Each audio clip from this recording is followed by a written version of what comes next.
Welcome back into the Sports Source, this segment of our show brought to you by Madisonville Marine. And if you're looking for a boat, you need to be looking for a G3 boat. And you need to be doing it right now, because right now through December 10th, you're in the final week, folks. Right now through December 10th, you can get factory rebates of up to $1,500 on select models of G3 boats, John boats, pontoon boats, bass boats.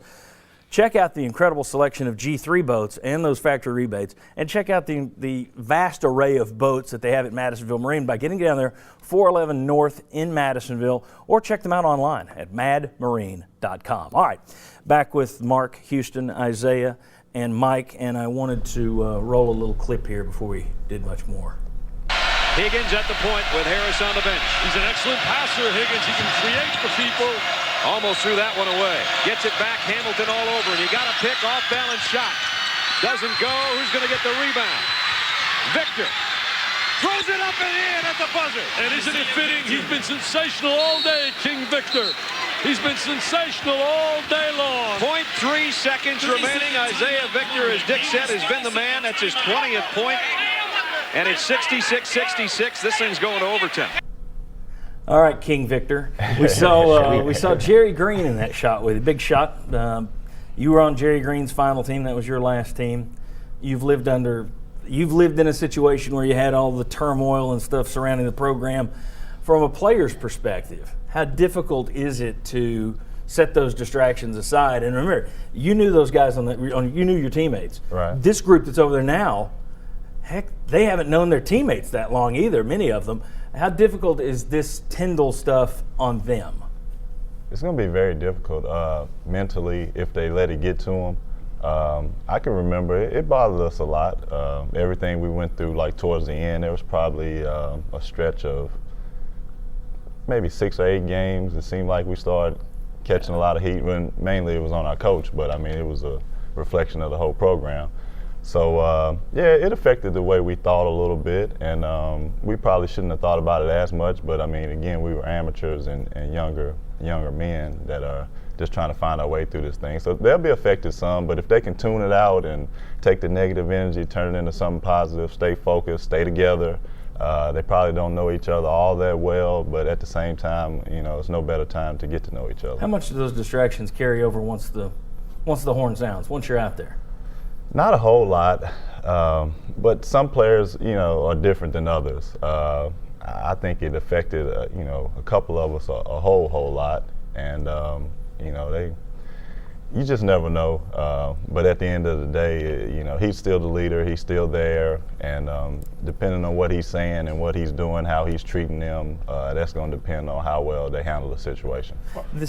Go ahead. I was going to say, Isaiah, do you remember during that time when Doug Dickey had to call a press conference to defend Tony Harris to say that Tony Harris is not a punk? I mean, I remember that. What was that like for the team? It was rough, man, because we felt like, first of all, we're amateurs again, $1 billion business, and we get paid a scholarship. So, you know, for a player to take so much scrutiny, it was unfortunate, and we were disappointed. We felt loved so much.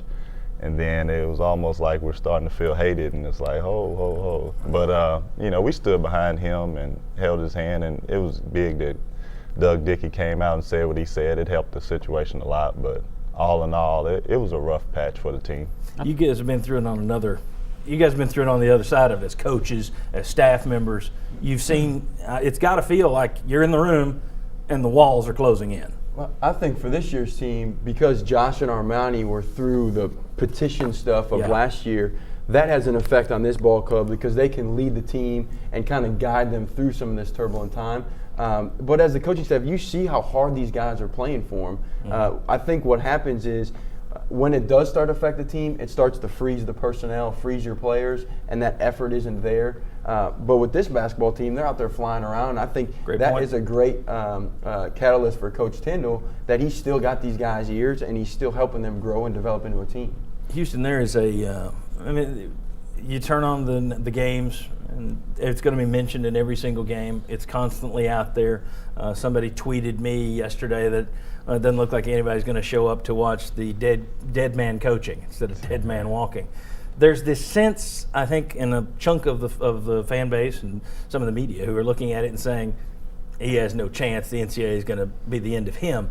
I don't think it's that dire. I think the situation looks dire, but my opinion is UT, just due to necessity, will stand by him regardless of a lot of stuff that could pop up in that investigation. Whenever the letter of allegations come, if he's named, I would be surprised if Donnie Tyndall doesn't remain the coach, even if he has to deal with some sort of suspension. Do you think that things are as dire as they seem, or is it just, I don't want to comment, we'll wait and see? Having been through these kind of things, is it better just not to say anything at this point? Well, let me say this, first of all, it's a typical November, December crowd in Thompson-Boling Arena, regardless of what's going on. I mean, that's just another excuse not to be in there for me. I think it's a cop-out, in my opinion. You know, it's not a reason not to be in there. It's still your Tennessee team. It's still your Vols. You're still being there supporting. Now, this is a serious situation. It will continue to be until he gets a letter of allegations defining exactly what the problems are, what the charges are, and then we'll see how the administration stands behind him at that point in time. But at the same time, the season goes on. Life goes on. These kids continue to play.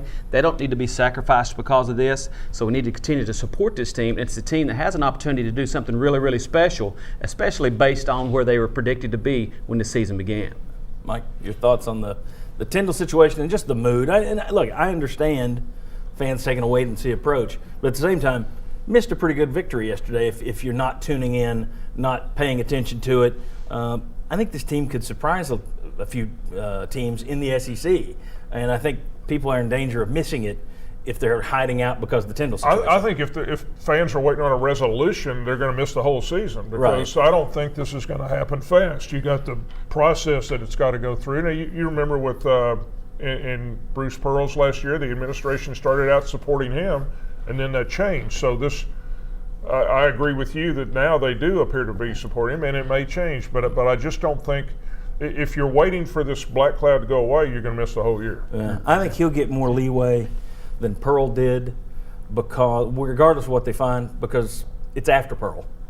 I don't think Tennessee can afford to make another change if something goes wrong, so I think they're going to have to stand by him, barring horrible news. But that is the last time, unless something else breaks in this story, for the rest of the season, we're talking basketball on here. So that's it. I wanted to get that in because I got so many tweets yesterday and emails and stuff from people saying, yawn, I don't care. Don't talk football tomorrow. Don't talk basketball. So we'll talk basketball from here on out, and we'll get out of this dark cloud stuff. But I did want to point out one thing. There's a little comparison to be made here. A lot of people thought that Bruce Pearl would just walk into Auburn and hit a home run. Let's look at him versus Tyndall. You see the losses are highlighted a little bit there in yellow. The Vols are 3-3 with losses to VCU, ranked good team, Kansas. Marquette's probably going to be a better team than they look right now. They've got a good win over Kansas State. Auburn 3-4, lost big to Colorado, scored 35 points in a loss to Tulsa, scored 44 points in a loss to Texas Tech, scored 54 points in a loss to Coastal Carolina. For all those folks that thought that Pearl would just be the solution, apparently, unless somebody leaves him an NBA point guard and two incredible shooters, he has to take time to rebuild as well. So just wanted to point that out. When we come back in the next segment, we do shift to football. These guys will be back on our overtime segment online this afternoon. We'll tell you more about that later in the show. But when we come back, Butch Jones, new contract underway. Does he deserve one? Come on back on the Sports Source.